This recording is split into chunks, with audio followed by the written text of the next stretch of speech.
Alright, it's going to be a quick one here. What I wanted to talk about here is this tooling board, and I'm going to make a couple quick cuts. I got it laid out here with some center lines, so I'm going to take this board over here to the bench, and I'm going to show you how I laid it out, and then from there I'm going to bring it back over here on the bandsaw. I'm going to cut it out. So let's switch back over here.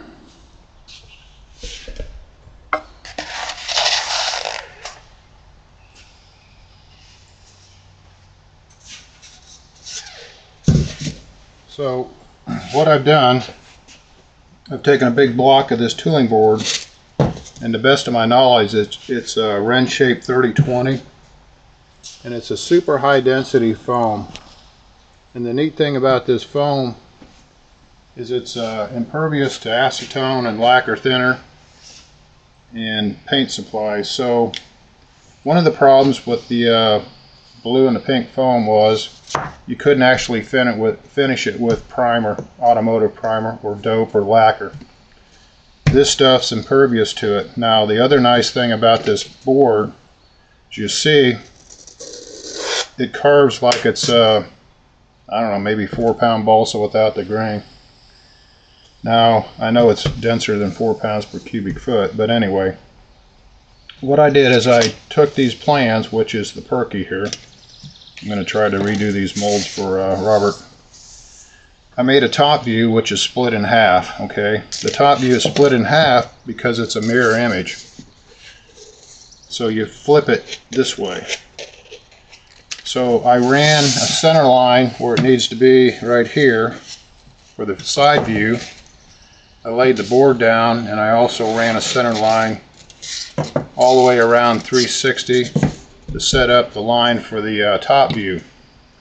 Now I took a drafting stencil. It's a 1.5 inch spinner according to this plan.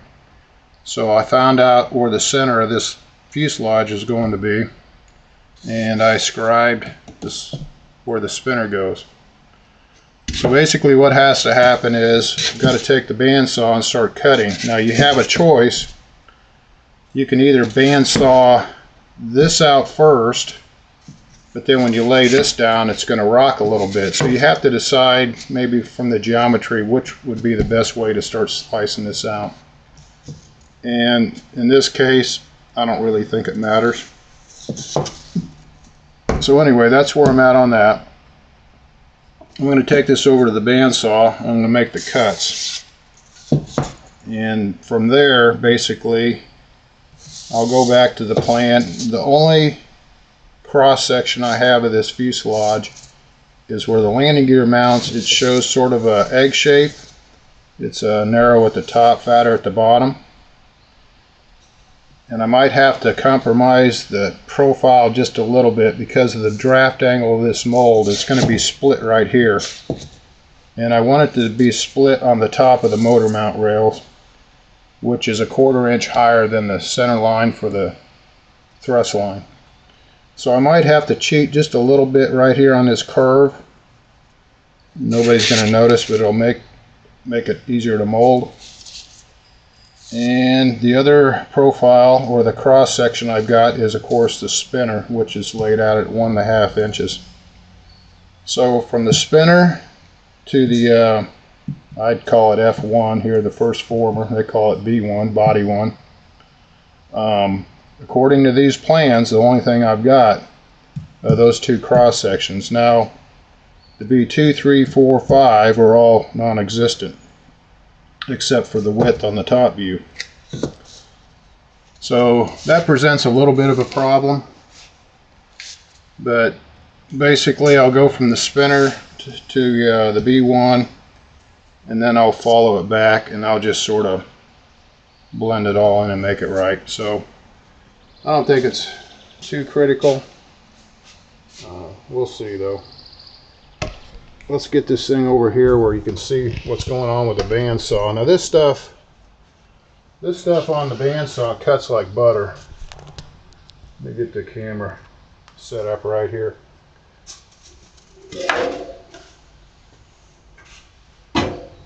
So I think what I'm going to do, I'm going to go ahead and cut the top view first. And I try to set it down to where there's not too much slack. So let's start knocking some of this out. I'm going to try to stay away from this line a little bit. I want to sand down to it. I don't want to actually cut up to it.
So now I'm going to go back. I got to retrace the sides on here. Let's go back over here. Probably should have done laid it out a little bit differently to begin with, but let's go over here and get the side view back on this thing.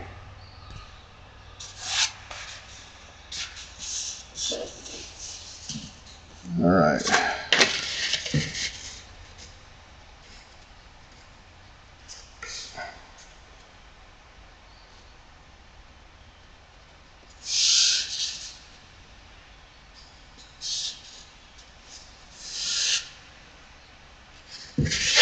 So I think what I need to do, let me get this center line back up, the datum line.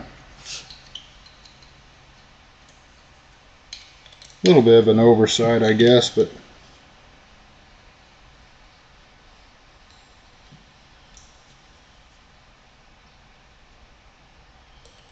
these lines are important because that's what I'm going to be working down to. Okay.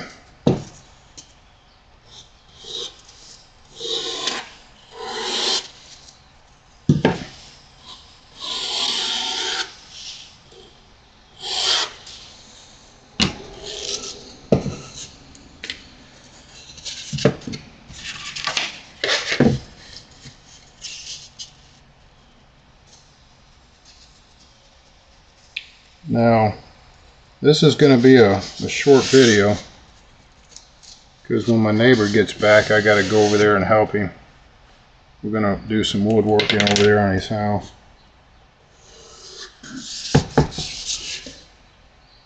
So these templates are all lined up on this the line I just scribed, and you don't have to worry about perfection here. I mean, it can be within a 64th or whatever. Once you start sanding and carving this thing, I think the main thing is, as long as you got the symmetry right, so you know you're not cattywampus or whatever,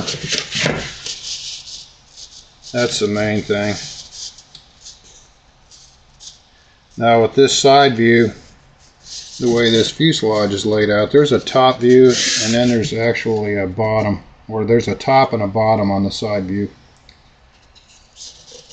And you might notice too that from the top view to the side view, it's a little off. One's a little longer than the other. We'll split the difference. The other thing is, you get these old plans like this, you know, the shrink, and then also, you know, over time, You know, the accuracy might not have been there to begin with. These old drawings.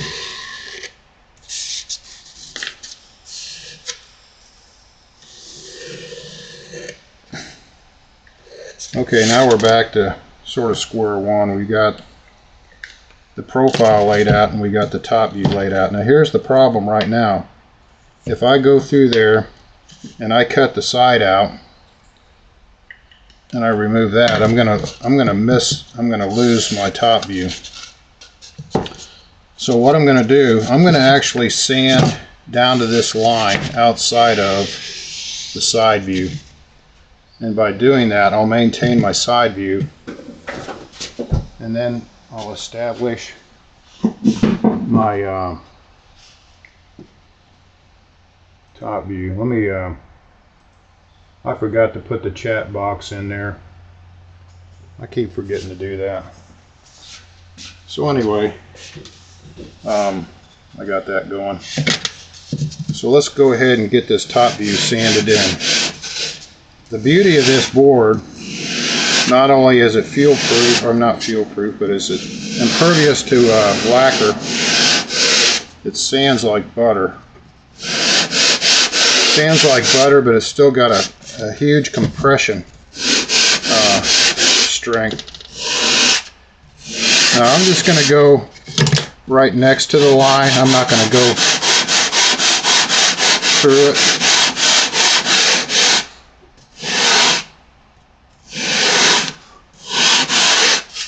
So really, this is just sort of a workaround right here, what I'm doing.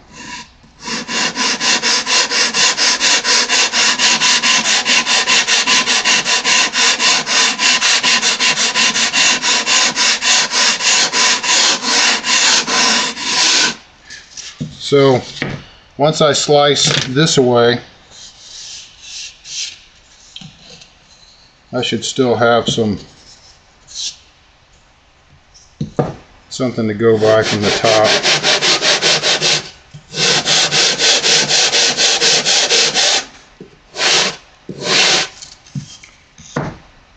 I'll probably take it down to the line, I think, and then go ahead and retrace it. I think I'm going to do that.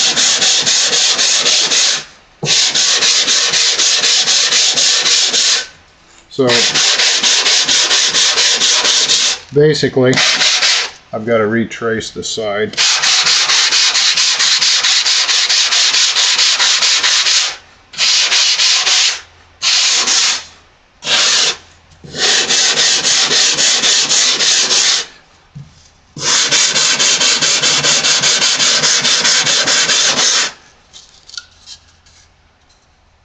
So by doing that,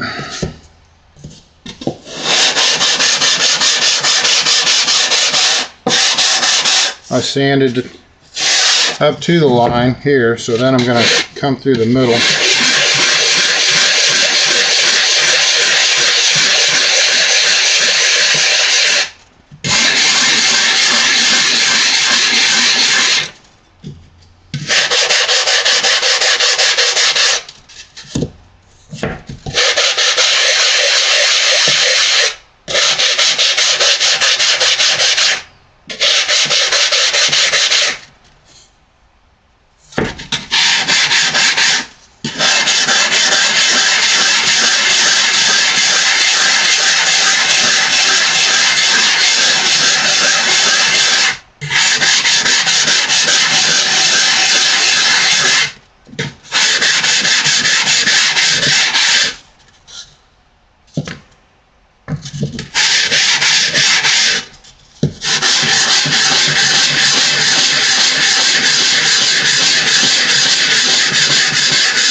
So when I start coming up around the nose, I got to watch that right there. I don't want to sand past that. And if you do sand past it a little bit, basically you just go and put some some fillet on it. So you can go back and fix mistakes.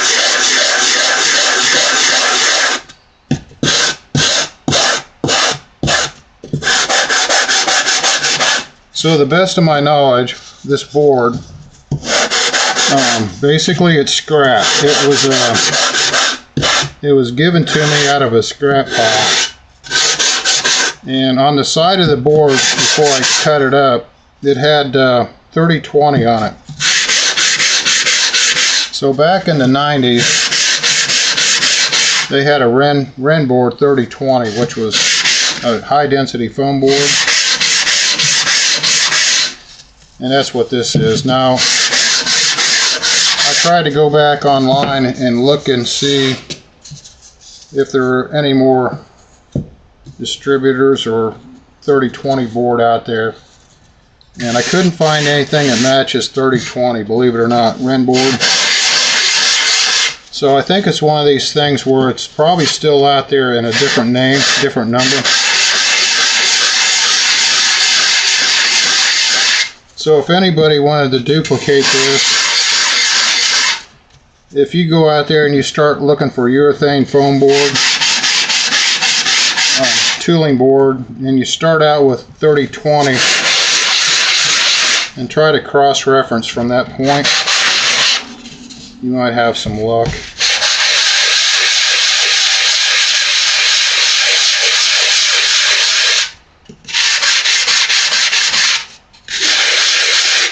So I got ahead of myself a little bit.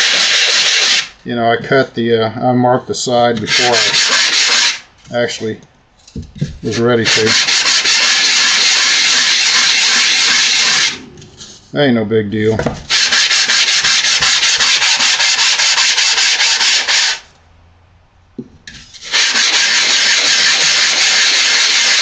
The main thing here, what you want to maintain, you want to maintain the symmetry, especially top to bottom. Now, side to side, you know, you're going to have a bottom on this thing that's deeper than the top. So you're not going to have any symmetry there. They're going to be a little different. So anyway, let's mark B for the bottom before I sand the rest of this away. This is let's see, this is 80 grit.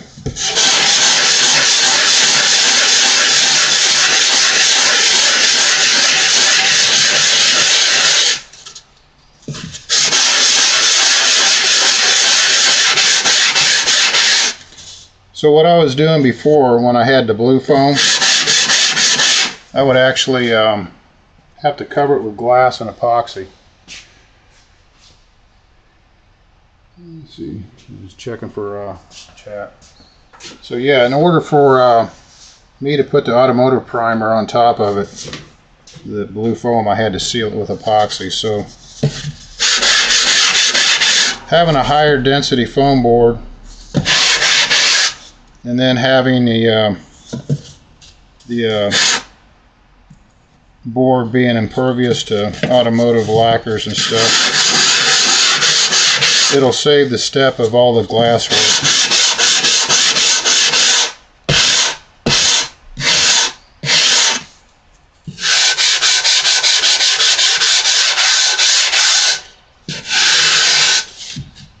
So this week there's Brodeck.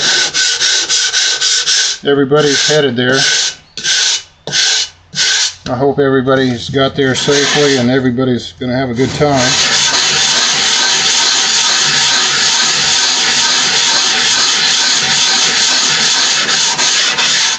I've never been there, but maybe I just need to jump in the truck and head that way, huh?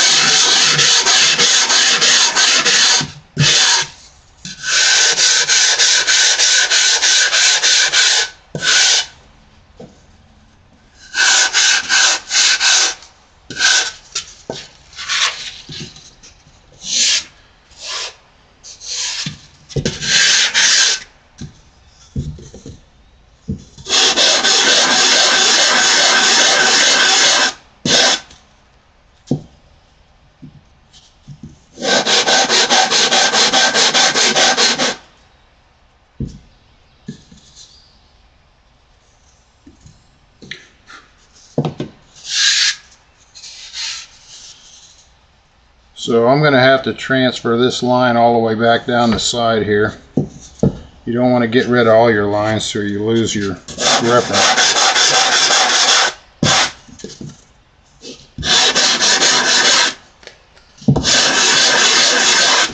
Go slow here so I can sneak up on it.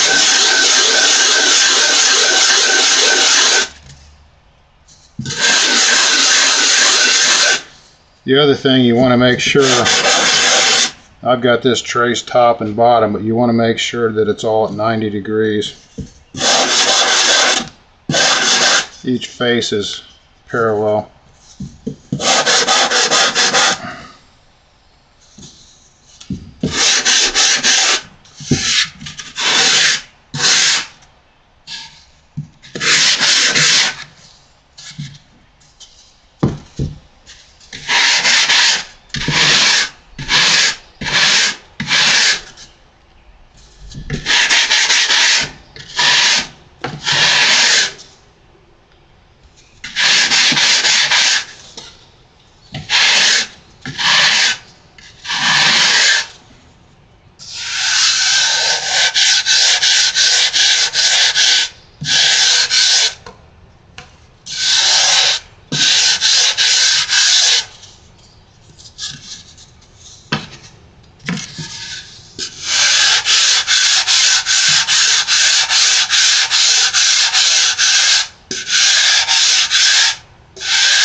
So I'm using that line as a reference.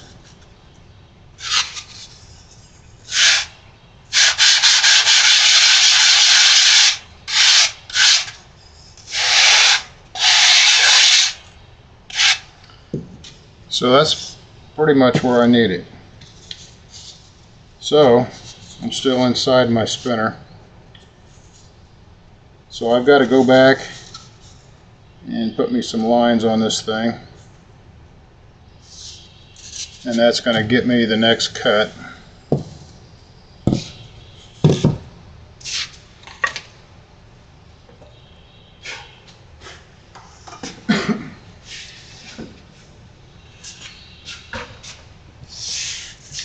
One of the things I'd like to experiment with this tooling board is actually use it as a core material for carbon.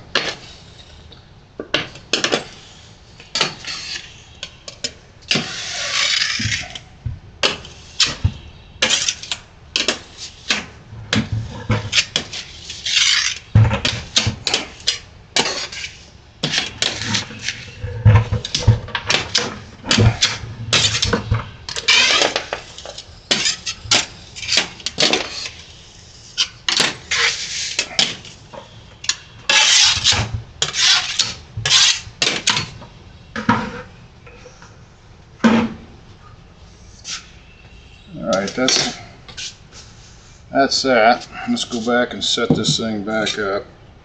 Now I still have my flat surfaces top and bottom here, so I'm still good. You know, it's nice and straight.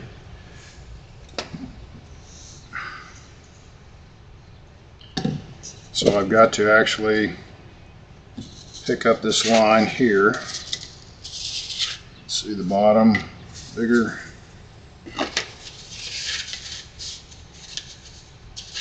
Yeah.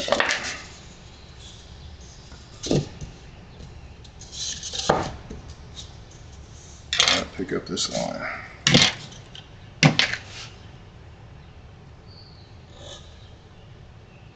Looks like it was already set.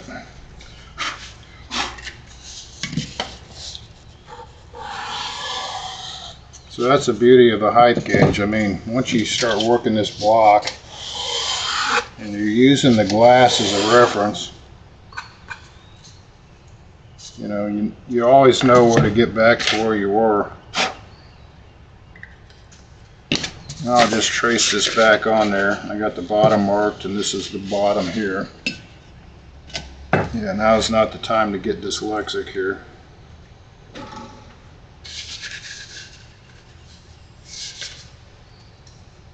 So I'll bring it in there and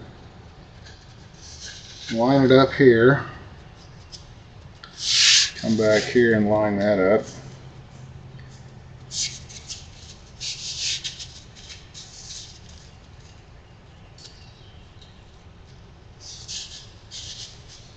I'm going to try to scribe this on there without it moving.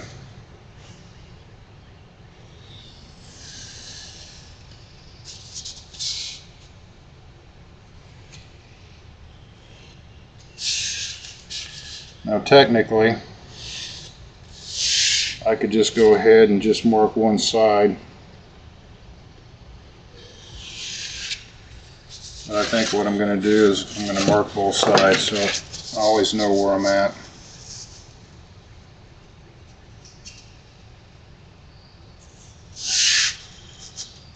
And as you're sanding this, once you get really close to the final sanding, you can really go over it with a fine-tooth comb.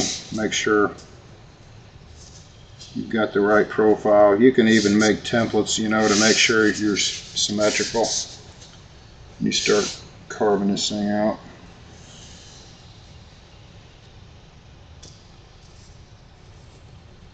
This is a Sharpie fine point. These seem to work really well for me.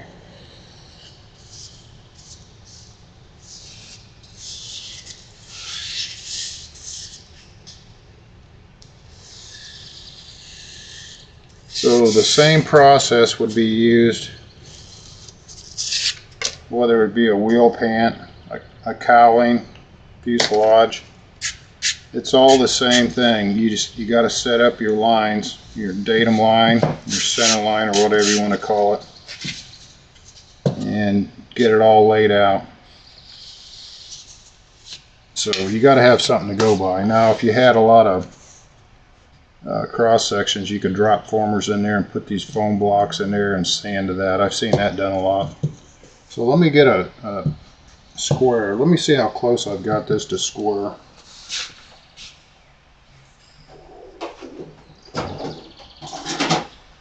So the curiosity sort of got me here. I'm gonna put the square on it, see where I'm at.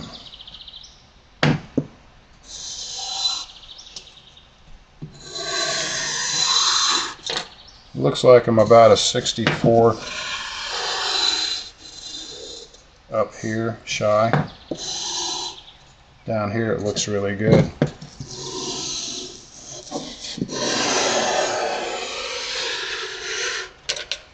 So yeah, that's about as good as you'll get it right there. I mean, it's a little off, just a hair. So let's go back over the bandsaw. We're going to cut the side profile out. I got to be careful here. I got to stay shy of the nose ring area. So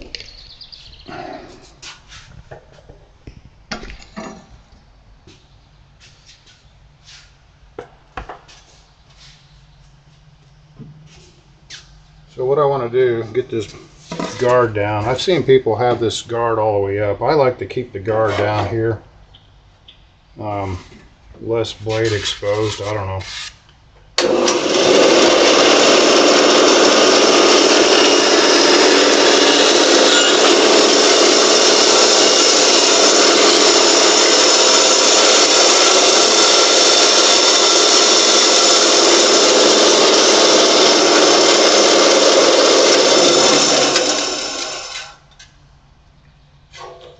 Had to open it up a little bit.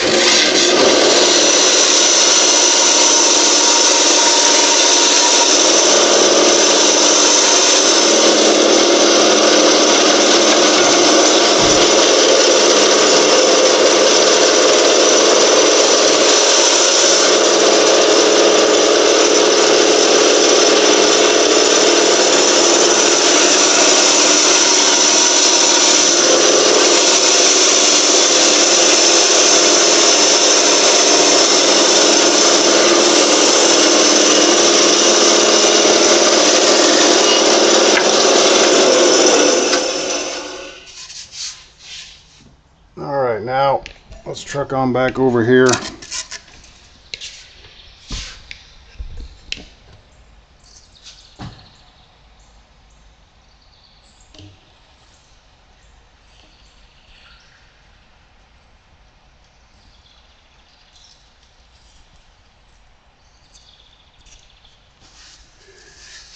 Now it's just a matter of getting the other profile sanded in. The profile from the top view or the bottom view is where it all matches up, which I cut off those lines. So this is accurate right here. Now all I got to do is come down here and sand the side view in.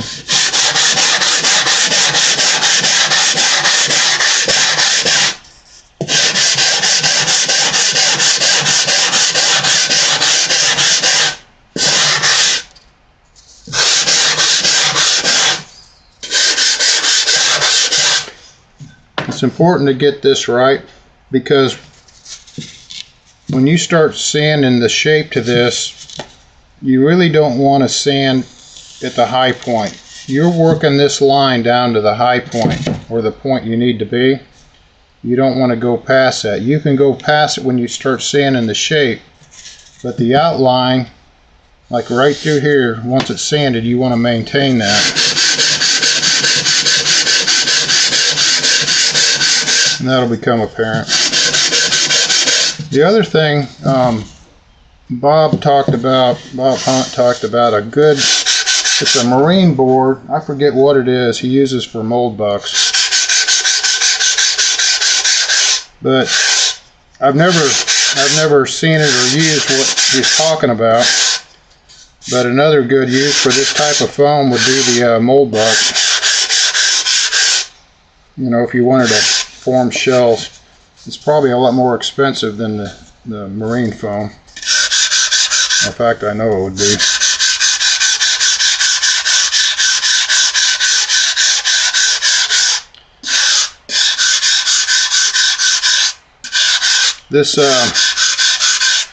This high density foam board is perfect for what we do. Now, if you had a CNC mill, you really wouldn't worry about workability. I mean, the mill would take care of that. But if you're hand sanding and you're working this shape down by hand, this board seems like the obvious choice to use.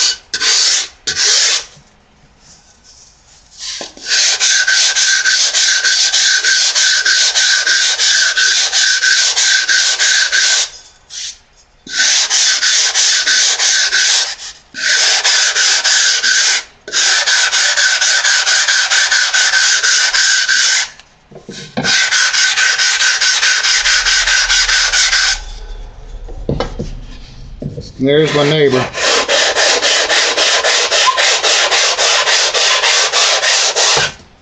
That's a good time to end the video. So I'm going to turn it off here. I got to get next door to help him out. So this is what I wanted to go through. I just wanted to go through the marking and the layout of this fuse plug. So I'll come back on in another video. We'll do some more carving and sanding, and then hopefully get to the point where the thing is ready to make the mold.